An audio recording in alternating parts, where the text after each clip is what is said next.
You were 26 years old and you were diagnosed with the final stage of cancer. They gave you how many weeks to live? 6 weeks. And that was 2006.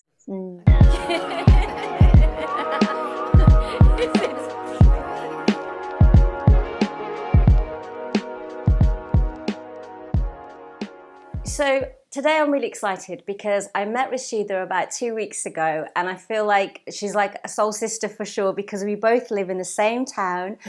It's called Walsall, but I think our accent's going to change to the Walsall accent by the end of this interview, so you may not understand the rest of it.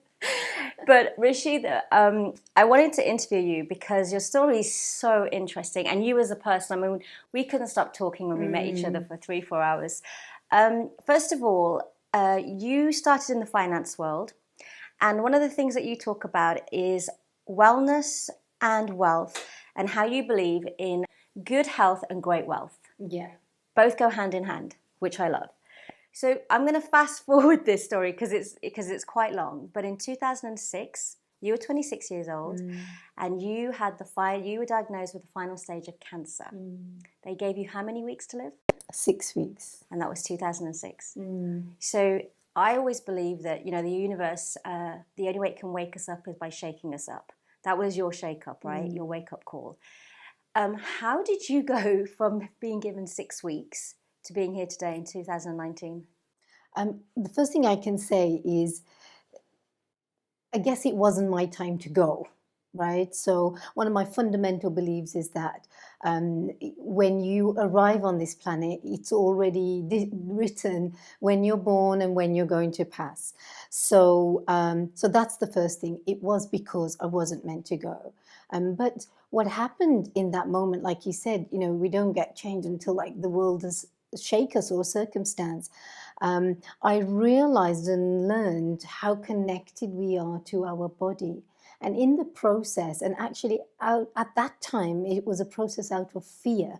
You know, all the chemotherapy, all the treatment and everything that you hear about, you know, that word cancer and all the stories you hear. So out of that, at that time, out of fear, I made some decisions. And what I realized later is those decisions were actually paramount to self-healing. This is why I sort of say like wellness is your true wealth, because I chased the money. I was a career girl, and until that moment I was given 6 weeks, then all of a sudden you realize money has no value. And the only value I had was if I don't have my health, the money didn't matter. Yeah. And at the same time, if you don't have money, it eventually deteriorates your health. So that's the combination. And so I feel I was truly gifted with that experience because I got connected to my body. I understood how it works. And now I understand self-healing and how anybody can heal themselves from fundamentally any disease. We create our diseases too. And you told me as well that you knew how the cancer came about by a creation of your own fear within as well. So it's like if we're creating our own diseases, we have the power to create them and heal them, but we still haven't figured that out. I do think we rely way too much, even though we need doctors. I think doctors also need to be educated on alternative ways of the body healing, because we all have that power. Now, today I wanted to talk about kinesiology, because that is a powerful treatment in itself and a holistic treatment. What is it for those who've never heard of it? Basically, with everything that we do, think, or move, even that slightest thought, something moves in the body. So the body has become like a memory bank, and it collects every single memory, every single thought, and stores it in your conscious, in your subconscious, in your muscles, and all of those things. So kinesiology is the practice of using gentle muscle pushing and accessing muscle memory, so you can access all of those things. And then literally you have a conversation with the body to bring out awareness. And so you can remove those blockages that we collect throughout our everyday life, throughout our upbringing, our past experiences. They simply get stuck in the body.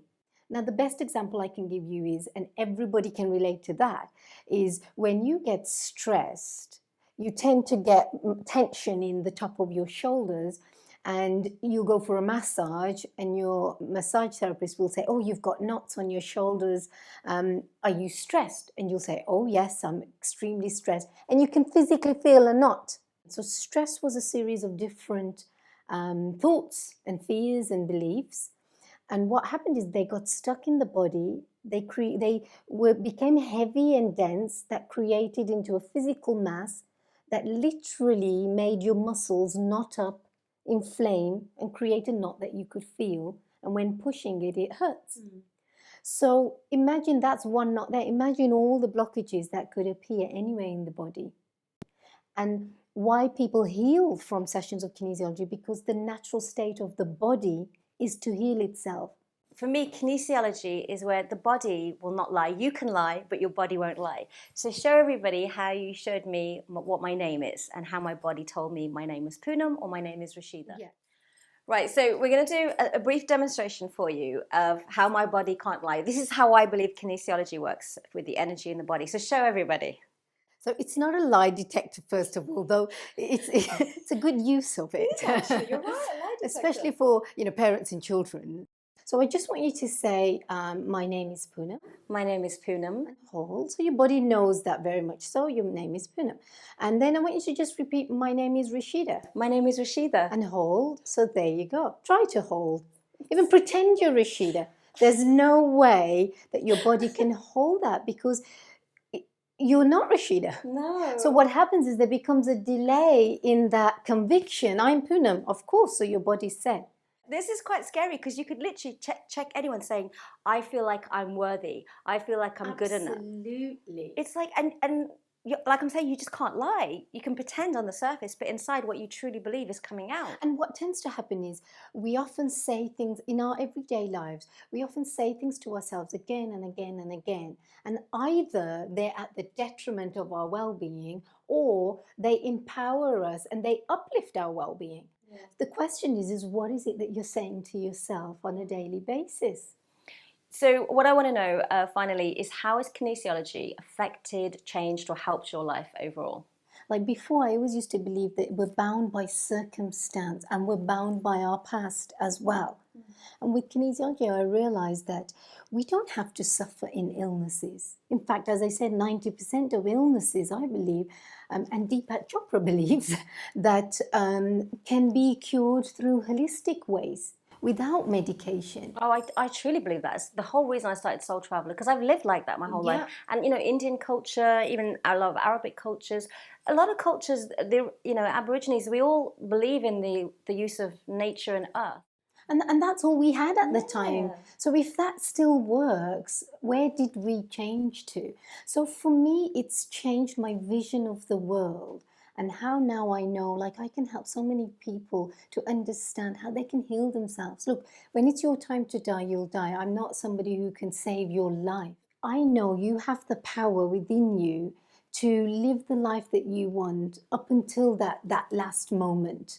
And I know, I don't know you, but I know your energy, and people might think it's crazy, but when you say you meet somebody and you can feel, there's something not quite right. When I met Rashida 2 weeks ago, I remember she said, let's meet. And I was like, it's Friday morning. I'm in bed. And she's a mom. She gets up early. So we met. And I remember I could have spoken to you for about 4 or 5 hours. We had to cut it short because she had her kid there. But when I left you, the energy in me after our conversation, just the uplifting, the connection, the conversation was so positive and very spiritual that you can feel how it's affected you, and where you came from 2006 of having 6 weeks to live to being here, teaching people how to live healthily and with good wealth. This was your purpose. Yeah. Well, I'm so glad our accent hasn't changed badly yet. Right. The cameras are going to roll off and we'll go back into our Walsall accent. But it was a pleasure to meet you.